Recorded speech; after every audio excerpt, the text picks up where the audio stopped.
Welcome to episode 28 of the Superpowered Fancast. This is Darren. So I'm coming to you from my little small office, my small office area space here, and trying to think of, well, at least I think ahead of time, trying to determine like what this episode was going to be about. And I think honestly,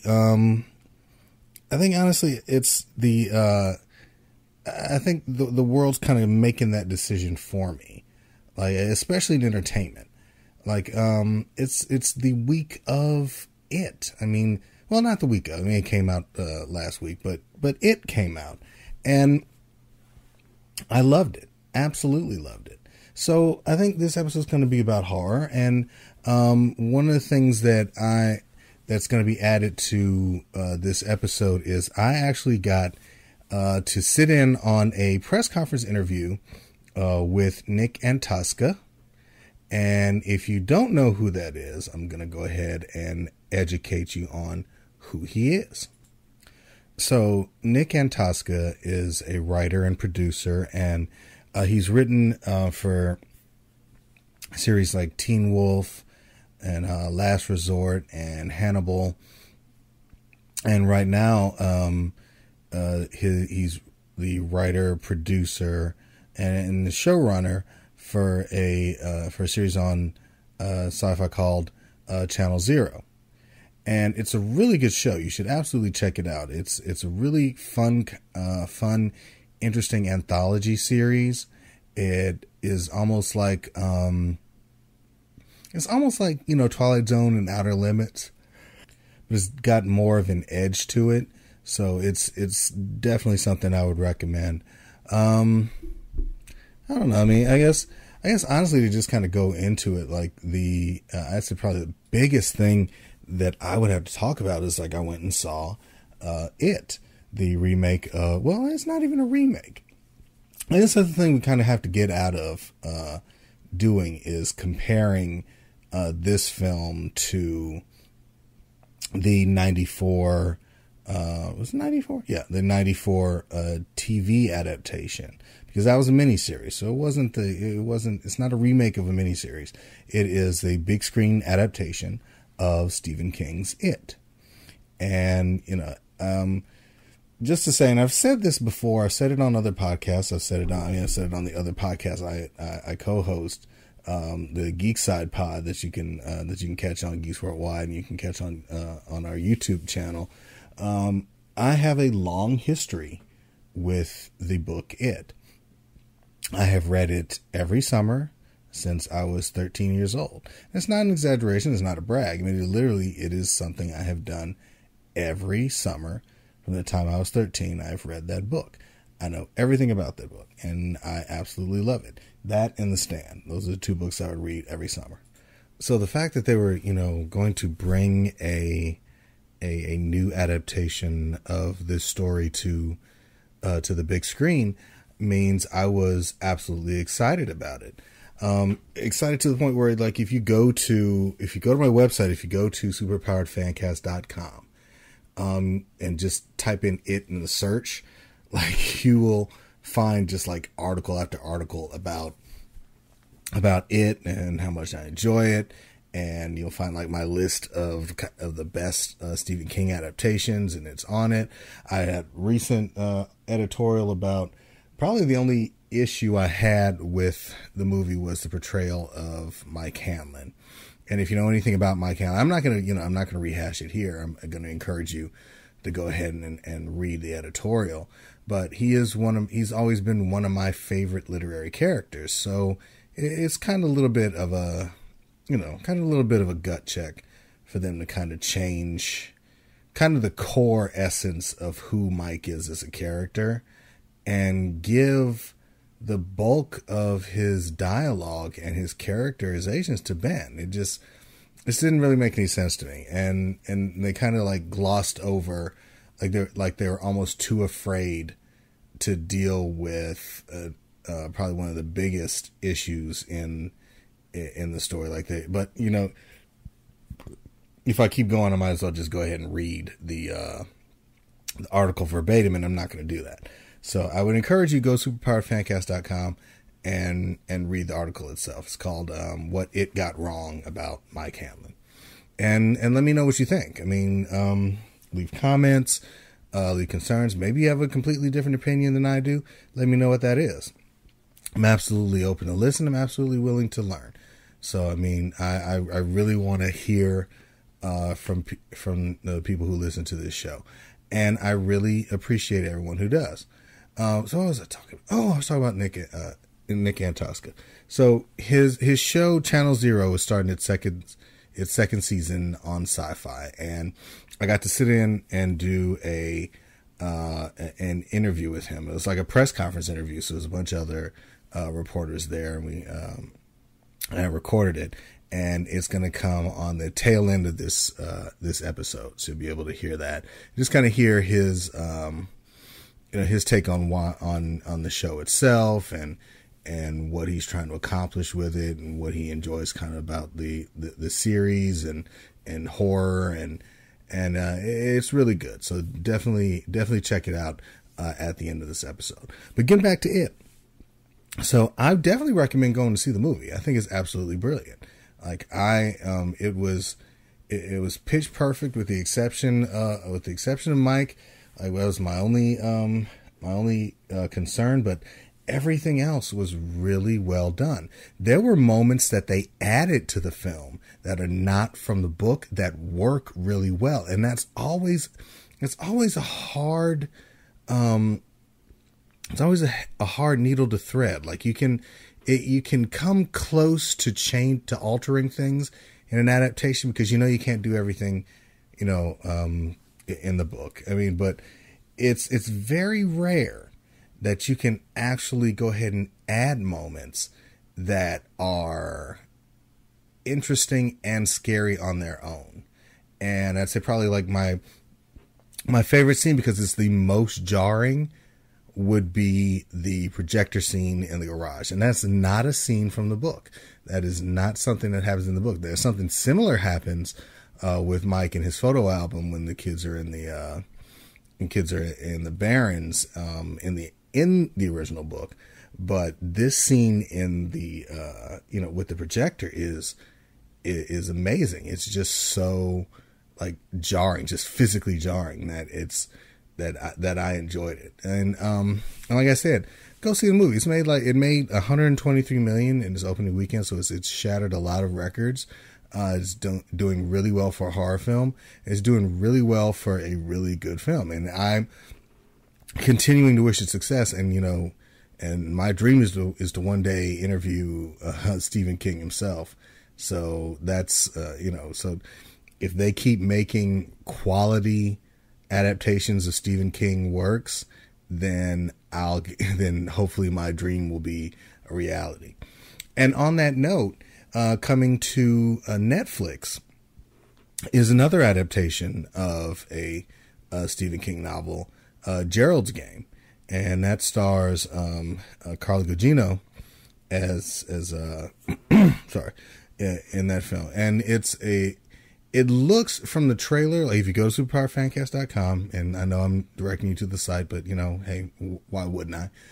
You can find the trailer, and it looks really surreal. It looks really, really interesting. And I don't want to kind of rehash the plot, but it's a really interesting psychological thriller that has a few kind of paranormal elements, but not really. Like, there's so much of the mind at work in that story that makes it more interesting than having like some kind of demon from hell tormenting this woman. It's like she's kind of tormenting herself with her own secrets.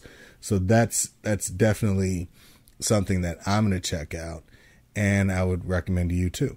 If you've read the book, definitely kind of let me know. Um, on that note, there's another.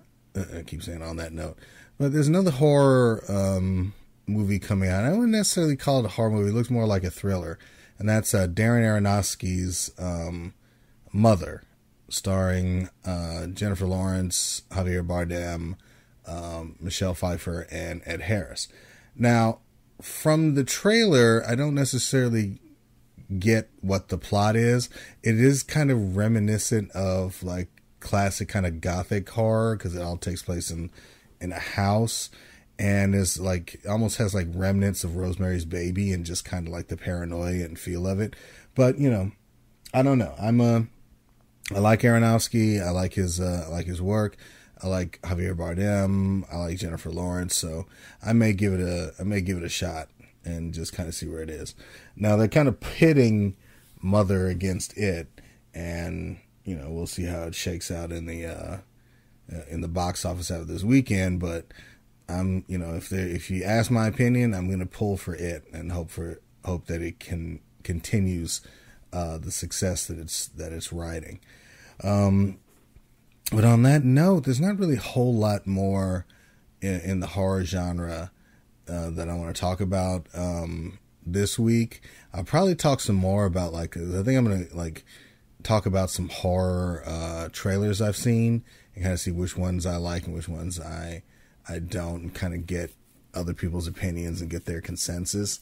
But as far as that goes, I think I'll go ahead and dip out at this point and let you listen to the press conference and with Nick Antosca, and check out Channel Zero. I mean, if you have a Sci-Fi Channel, check out the new season when it starts. And if you have the Sci-Fi Channel app or the Sci-Fi app, check out the previous season. It's definitely worth a watch. So without further ado, this would be Mr. Nick Antosca. Hey Nick, nice to talk to you today. Hey Doug, how are you? Pretty good. I guess one of the biggest things for me with this season moving forward is how do you see the audience approaching this? Because I have to say, I think when I watched it and what I've seen of it, you're asking a lot more of the audience than the first season right from the beginning. Well, I like the kind of horror that does ask a lot of its audience. I think that the No End House story is particularly appealing because it starts with a familiar horror concept and then takes it in an unexpected direction. And I think that people will be interested in the character journey. I think they'll come for the No End House itself, and then they'll be excited to see where our characters go once they have gone through all the rooms, and then explore the world of the house itself. Okay, cool. One thing with getting picked up with a season 3 and 4, have you ever actually approached Sci-Fi about doing some web shorts or things in between seasons? Because there's so many small, short creepypastas which I'd love to see you handle. I love that idea. We've talked about that a little bit. The fact that we have a couple more installments, I think, means that there may be the potential to do some cool one-off things.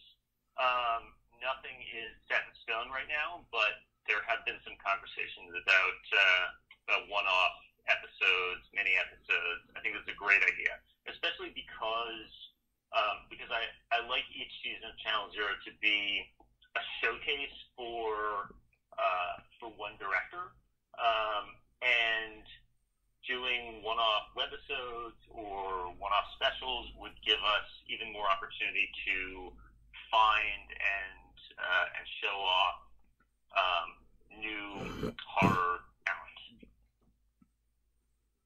I totally agree. Thank you for your time. Thank line of Kelly McNeely with Horror Fuel. Please proceed with your question. Hi, good afternoon. How are you? Good. How are you? All right. One of the characters in the trailer states that they have 6 rooms in the No End house.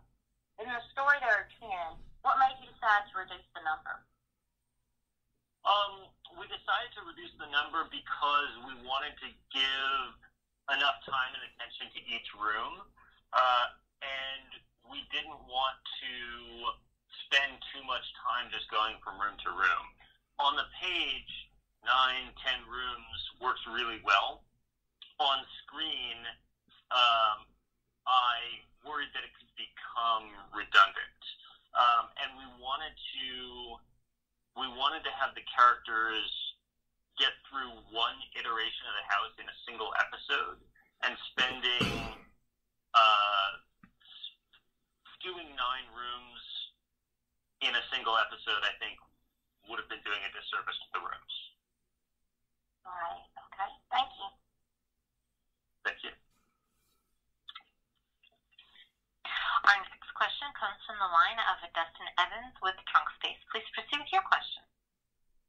Hey, Nick. Thanks for having us. Hey, Dustin. So I got a question. In your opinion, why do we not see as much mainstream success with the horror genre in television as we see in the film industry? I think horror is more difficult to do on TV than it is in film, because in a movie you've got 90 minutes, 2 hours. You can rely on jolts and jump scares, but the nervous system starts to get tired of that stuff after a certain amount of time. It's very difficult to sustain cinematic horror over 6 weeks or 12 weeks or 23 weeks. It's just tough. So horror on TV requires a kind of different approach. And the horror that I'm interested in is based on an atmosphere of dread. We all saw what happened with It this weekend. There is a desire for horror storytelling right now. Audiences crave catharsis. And they want it on TV, too. It's just a different kind of horror storytelling on TV. I think Twin Peaks is a great example of that. There's a reason that has been so sticky, and people still respond to it after so long. It's because it uses the TV medium to create a world, a pervasive atmosphere of dread. Right. Yeah. Excellent. Yeah. Great answer. Thank you. Thank you. Ladies and gentlemen, as a reminder, if you would like to register a question, please press the 1 followed by the 4 on your telephone. Our next question comes from the line of Tyree Kimber with DownrightCreepy.com. Please proceed. Hey, hello, Mr. Antosca. I'm very glad that the show is back.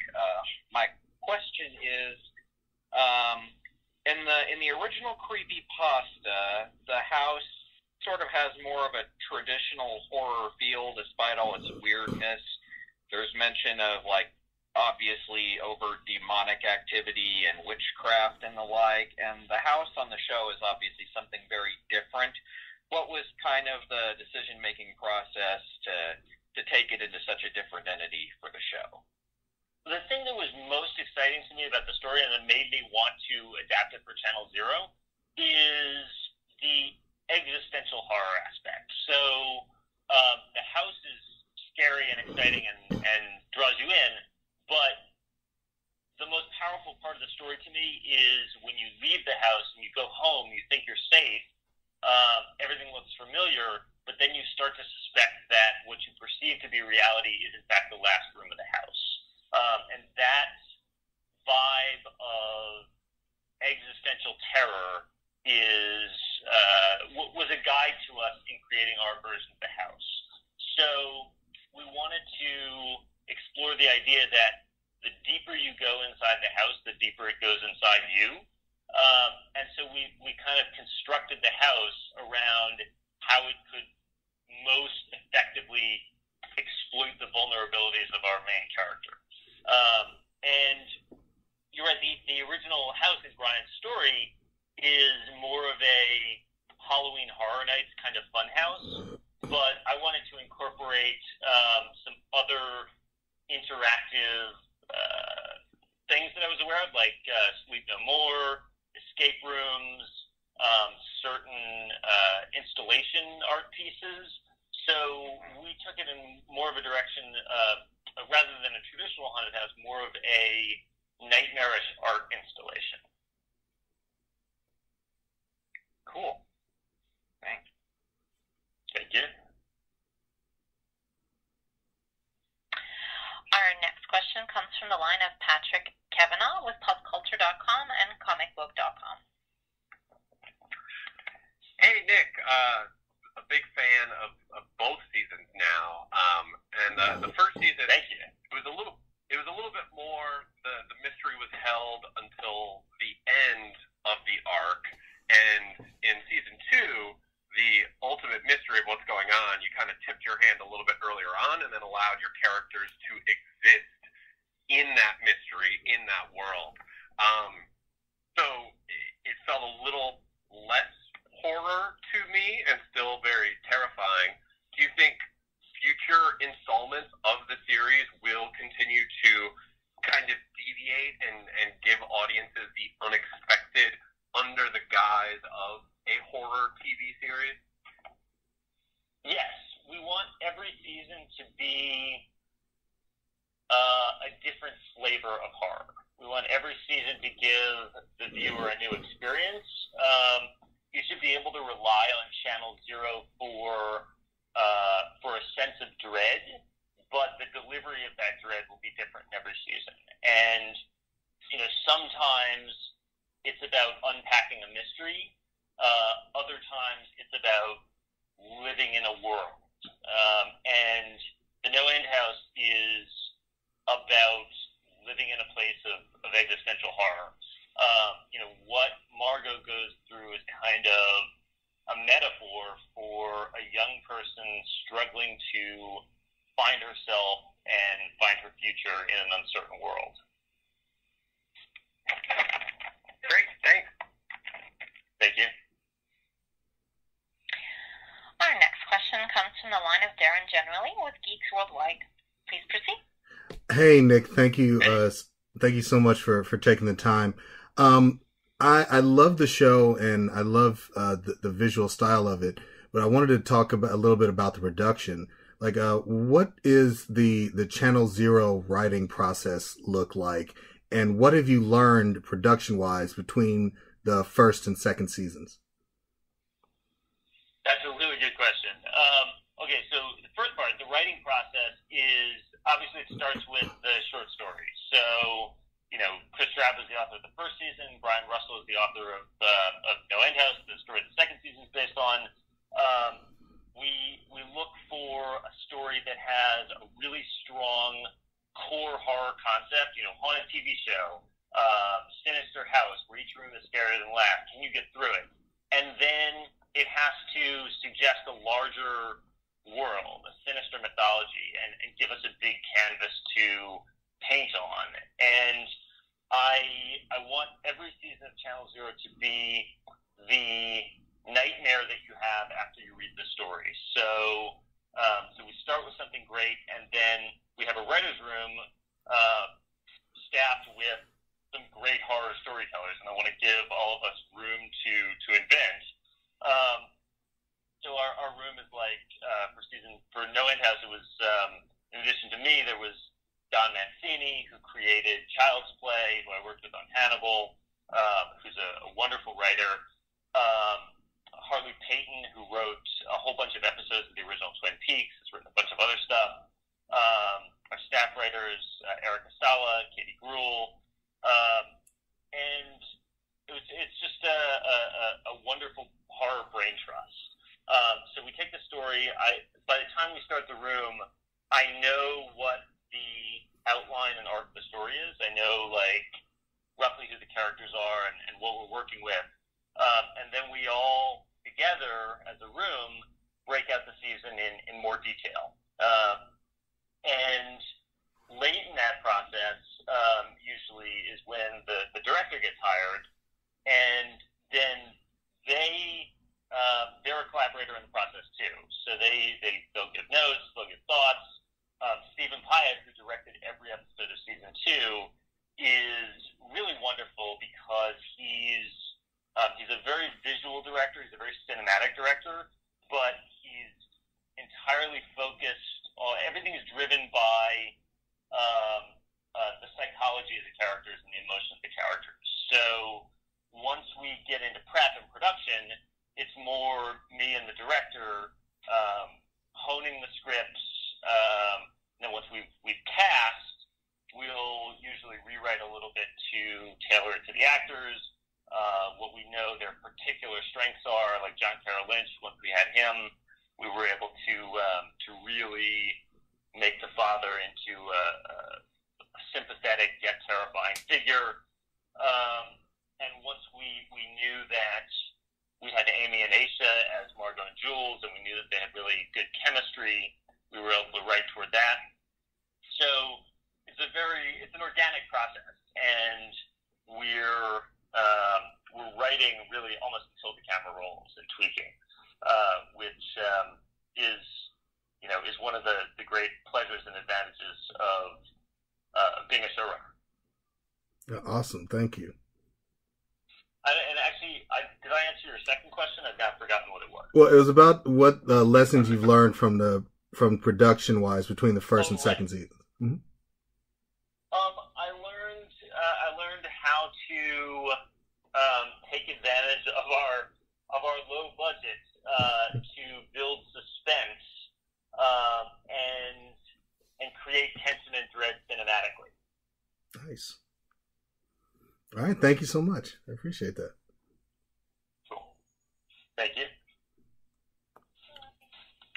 Our next question comes from the line of Aaron Pruner with Flash Film. Please proceed with your question. Hey, Nick. Thanks for taking the time, man. It's been a while since we've talked, and I've seen the first 3 episodes, and holy crap. So all I'm going to give you is holy crap. I just have a really quick question regarding the casting of John Carroll Lynch.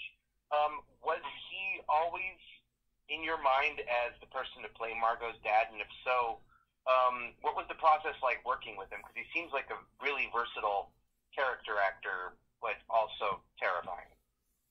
We had John in mind from pretty early on. It's a very difficult role to cast because he has to be so many different things. He's got to be fatherly, he's got to be childlike, he's got to be terrifying, he's got to be sympathetic. So you need somebody who is really unique and can embody all those things. And of course, the guy who plays Sir Gunderson in Fargo and the Zodiac Killer, like, he was the perfect choice. And John is a great human being behind the camera too. He is like such a pro and so good, and we were really lucky to get him. So Stephen and I, like, kind of early on, he was our dream casting. Awesome. And just piggybacking off of that, I mean, I know this is low budget, sort of independent style horror, which is something that we don't see very often on TV, but given that you have this specific production style and environment that is mostly within the suburbs, does on the acting tip, or just while you're on set, was there ever any like improvisational moments where the actors brought something to the table that you weren't expecting that ended up in the show? The improvisational moments usually come from conversations before we get to set. So there's very little time for improvisation on set. Like, we got to shoot a ton of setups every day. We got to go fast. That's one reason why it's been so valuable to bring on directors with indie experience like Steven, who know how to use indie resources to make something really strong. But very, very collaborative process. And, the actors, John, Amy, Asa, Jeff Ward, we talked to them extensively beforehand about their characters, about what's going on. There's all kinds of conversations about stuff that you never see in the show. Jeff had a whole really interesting, kind of life story worked out for his character Seth that we talked about a lot. And yeah, I mean, a lot of the little things that the actors do are stuff that comes out of those collaborative conversations. Awesome. Thank you. Thank you.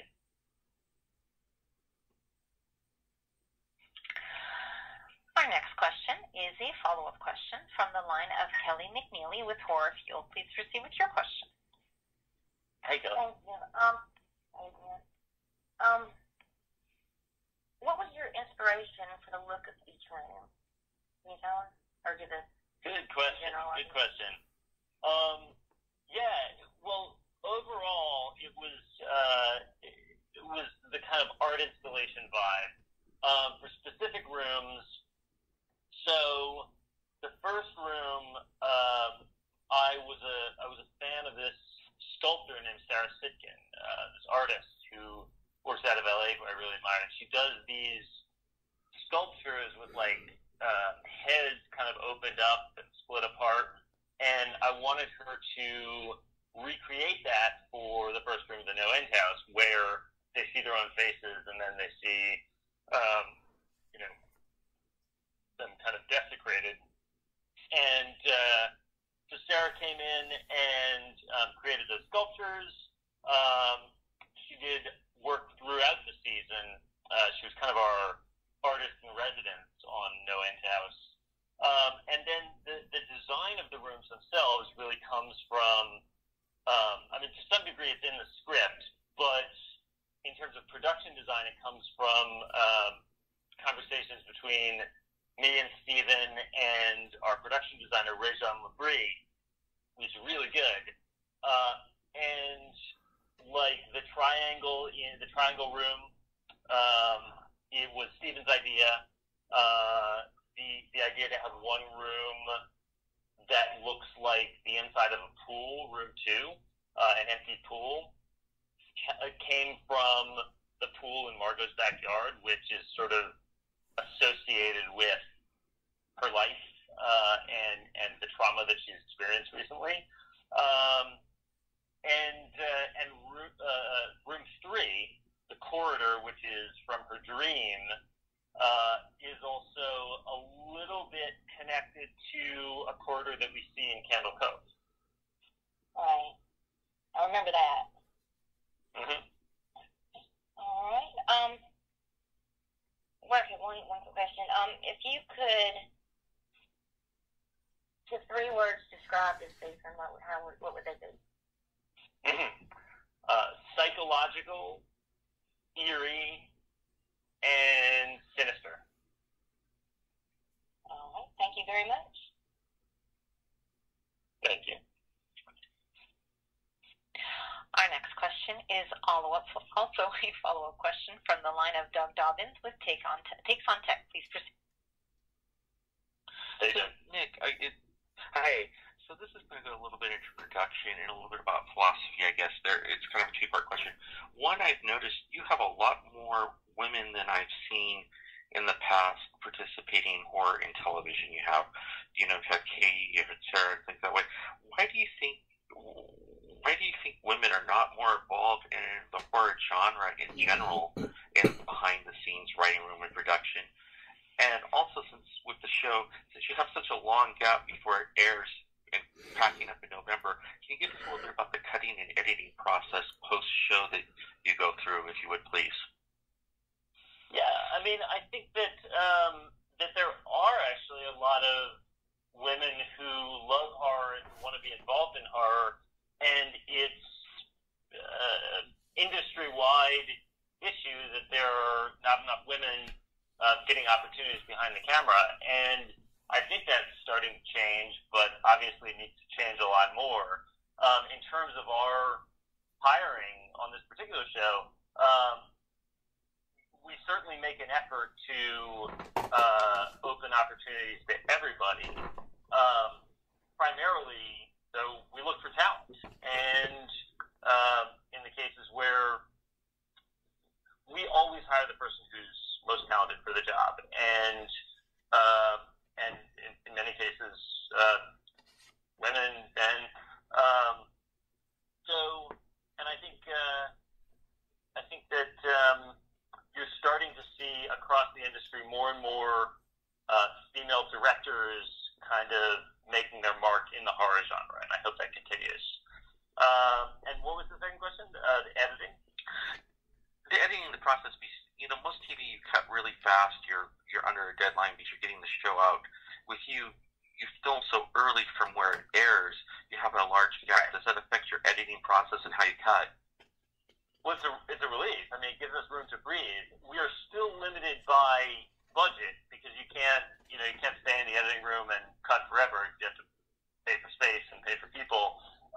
But when you're not up against an air date immediately, you do have more room to take your time and take care with the post-production process. And a show like this, where we really make an effort to shoot it cinematically, it's not just done with traditional coverage.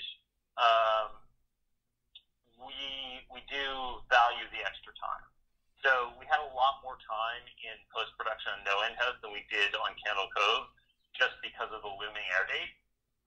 And I was really grateful for that. It gave us more time to do the sound design, music, and just polish in editing.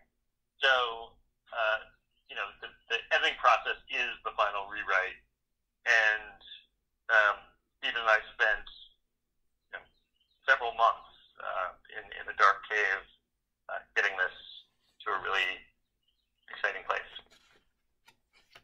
Just out of curiosity, what editor did you use for cutting this season? We have a couple different editors. Greg O'Brien and Michelle Harrison were the No End House main editors. Michelle did the first episode. Greg did the last episode, and they kind of traded off in between. Great, thank you. Yeah, I love the look. That's why I wondered how long you took, because the look looks so much more like film than television. Yeah, and the other thing is honestly that we take a lot of care in color correction too, which I think a lot of TV shows don't have time to do. You see it more on cable that they take a lot of care in color in post, but it's something that's important to us. Yes, it shows through, and I think in this world where we're starting to get more high dynamic range content becoming available, I think that's going to become more and more important as it goes as we move forward. Cool, yeah, and it's also a testament to our DP, Isaac Bauman, who's for No End House, he's really good. Yeah, thank you. I'll let someone else ask a question now. Thank you. Our next question is our last question and is also a follow-up question from the line of Patrick Cavanaugh with popculture.com and comicbook.com. Yeah, so this fall, obviously, you have other horror anthology series. You have American Horror Stories going on right now, and fans have come to expect all those stories come from Ryan Murphy and then go into a whole bunch of different realms. So with Channel Zero, what do you think it is about creepypasta in general that has become such a rich well of stories that can draw in new viewers? What makes creepypasta so fascinating and unique to you? Well, creepypasta is this gathering pool of modern nightmares. I mean, without mainstream attention, this kind of thing happened in the background where people felt compelled to put down their nightmares the internet, and the ones that struck a nerve went viral. And when the opportunity to do this show came about, it wasn't like, oh, let's go after Phoebe Pasta. We just had the rights to Candle Cove, and it was like, is this a TV show? I was like, wait a second, there's a million of these things, and they're thematically connected, and they speak to universal fears, and they strike a chord in people. Why not do one every season and bring them to a more mainstream audience? I mean, people really respond to them. I really respond to them, and the best ones open up a world. And so I wanted to explore that and bring those nightmares to a larger audience. Great, and only because I have to sneak it in there since I know I'm the last question.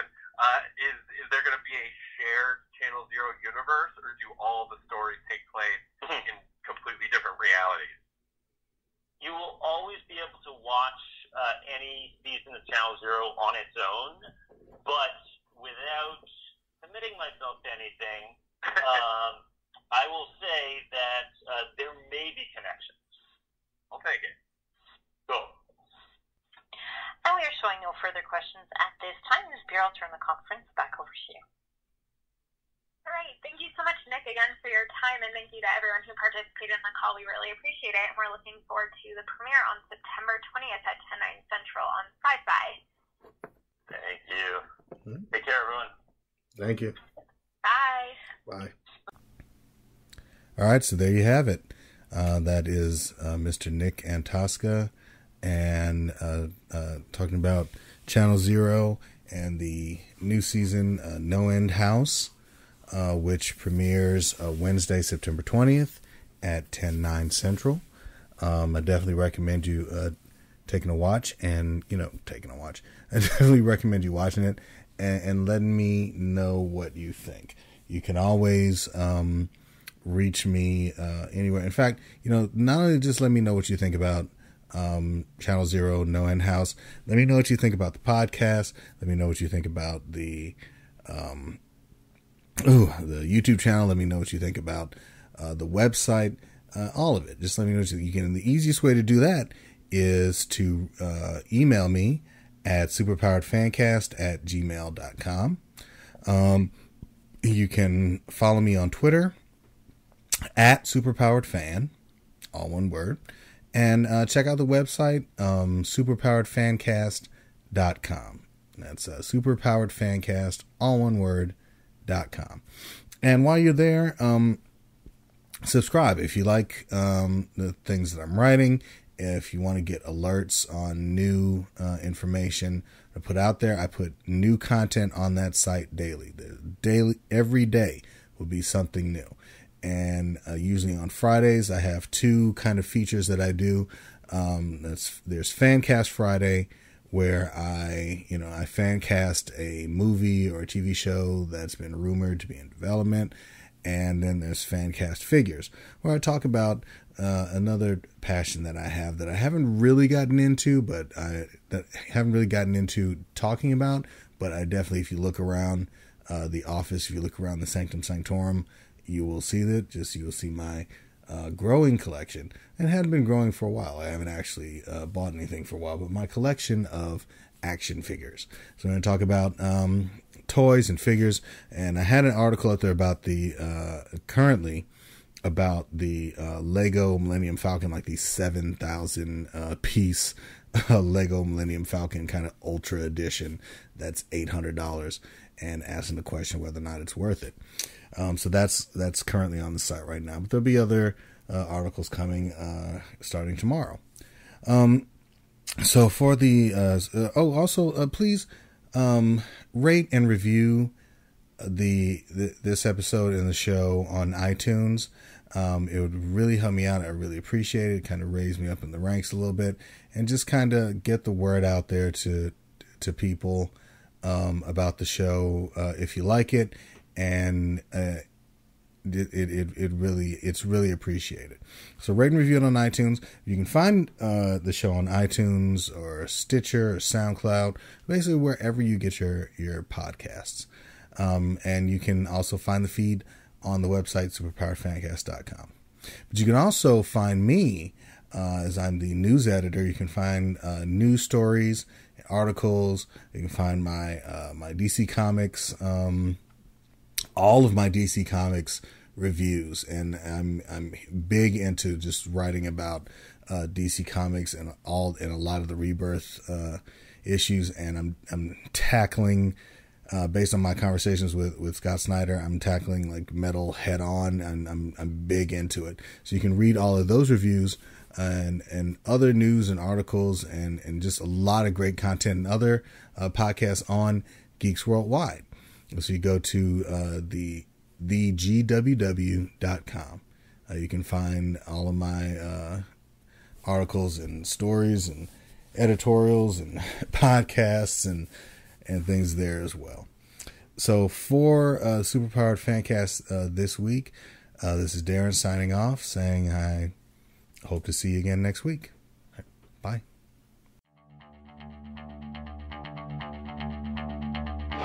This has been a production of the GWW Radio Network. Please don't forget to subscribe, rate, and review us on iTunes, Stitcher, and SoundCloud.